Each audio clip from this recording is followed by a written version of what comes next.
رسول اللہ فرمائی بھائی بتاؤ کیا واقعہ ہے؟ اس نے اپنی زبانی یہ واقعہ سنائی کہ میں کپن کشتا، میں مردوں سے کپن کھینچ کے بیچتا تھا، اور یہ میرا کاروبار تھا۔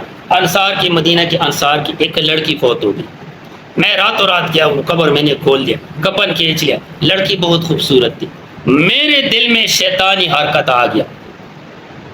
ایمان تو یہ ہے کہ بندہ مردہ دیکھ کے انسان کو اپنی موت سامنے نظر آتے کہ بھائی میں مر جاتا ہوں، قبر، جہنم، آخرت، عذاب، انسان کو یہ نظر آتا ہے۔ یا رسول اللہ میں اتنا سنگ دل انسان تھا، میں نے اس عورت کو معاف نہیں کیا، اس لڑکی، اس سے میں نے بدکاری کی، اللہ یعذ باللہ، مردے کے ساتھ۔ رسول اللہ صلی اللہ علیہ وسلم کی جسم مبارک، چہرہ مبارک لال رتا ہو گیا، تغیر۔ جب رسول اللہ صلی اللہ علیہ وسلم خوش ہو جاتے تو اس کے چہرے پہ اثرات نظر آتے تھے، جب وہ پریشان ہوئے تو اس کے چہرے پہ ایسے اثرات نظر، سارے لوگ پہچانتے کہ آپ صلی اللہ علیہ وسلم پریشان۔ آپ صلی اللہ علیہ وسلم نے زبان سے ایک لفظ بھی نہیں نکالا، یہ بندہ چلا گیا، آپ صلی اللہ علیہ وسلم فرمائے نکل جاؤ، یہ بندہ چلا گیا۔ اس بندے نے اللہ تعالیٰ کے مسجد گھر میں جا کے سجدے لگا کے اس نے بولا میں نہ کھانا کھاؤں گا نہ پانی پیوں گا جب تک اللہ تو مجھے معاف نہ کرے۔ اس سے بڑا گناہ اور کوئی نہیں، بہت عظیم گناہ ہے۔ حالانکہ میت کی اتنی عزت احترام ہے جتنی زندہ انسان کی ہے۔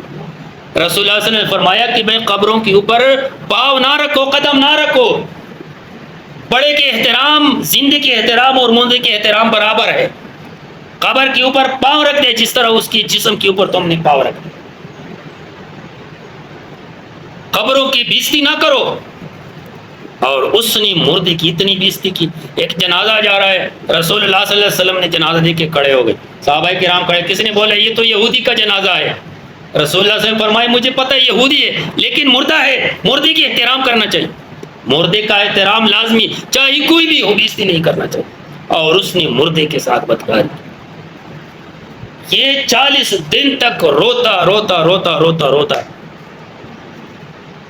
40 دن رات پوری ہو گئی۔ صبح سویرے جبرائیل علیہ السلام نبی کریم صلی اللہ علیہ وسلم کی خدمت میں حاضر ہو گیا، آیت لے کر آیا آسمان سے، قل یا عبادی الذین اسرفوا علی انفسہم لا تقنطوا من رحمت اللہ ان اللہ یغفر الذنوب جميعا۔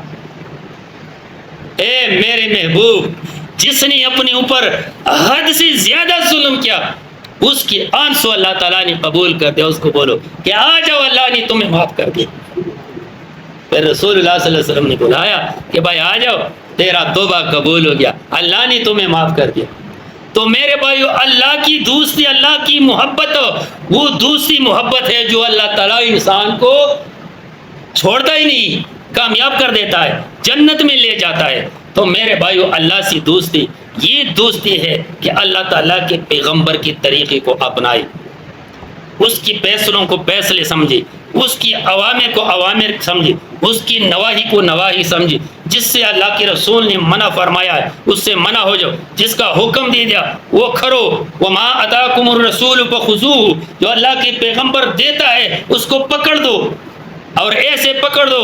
واعتصموا بحبل اللہ جميعا، سب کے سب اس کو پکڑ دو۔ یہ نہیں کہ یہ کالا ہے، یہ گورا ہے، یہ چٹا ہے، یہ فلاں خاندان کا ہے، یہ فلاں خاندان کا ہے، اس کا عقیدہ ہے فلاں مذہب کا ہے، فلاں مذہب کا ہے، مسلمان ہے، میرے نبی کے ماننے والا ہے، نبی کی حدیث اور اللہ کے کلام کو پکڑ دو۔ ولا تفرقوا، اور فرقے نہ بناؤ اس میں۔ اللہ ایک، رسول ایک، قرآن ایک، پھر اس میں فرقہ کدھر سے آیا؟ تو میرے بھائیو، یہ اللہ سے محبت ہے، یہ میرے مصطفیٰ سے محبت ہے، اس کی محبت کو اپنا لو۔ بیوی ناراض ہو جائے کوئی بات نہیں، بیٹا ناراض ہو جائے کوئی بات نہیں، بیٹی ناراض ہو جائے کوئی بات نہیں، وہ ناراض نہ ہو جو تمہیں مصیبت میں پکڑتا ہے اور تمہیں گرنے نہیں دیتا، وہ ناراض نہ ہو۔ وہ ناراض نہ ہو جس کو پکارنے سے تمہارے دل میں اس ٹائم سکون ملتا ہے، وہ ناراض نہ ہو۔ تو میرے بھائیو، اللہ کو راضی کرنا ہے، اور یہ 5 وقت نماز اور یہ مسلمانوں کے ساتھ رواداری، کسی بھائی کو ایک کلمہ سنانا، اس کو دعوت دینا. کتنے ہمارے بھائی اس گاؤں میں ہے جس کو نماز کا پتہ نہیں، جس کو کلمے کا پتہ نہیں، جس کو حلال اور حرام کا پتہ نہیں. وہ بیچارے، اس کے لیے سوچنا ہے، رونا ہے کہ اللہ تعالیٰ اس کو جنت والا بنا دے. ان بیچاروں کو پتہ ہی نہیں. اور یہ ہمارے اور آپ سب کی ذمہ داری ہے.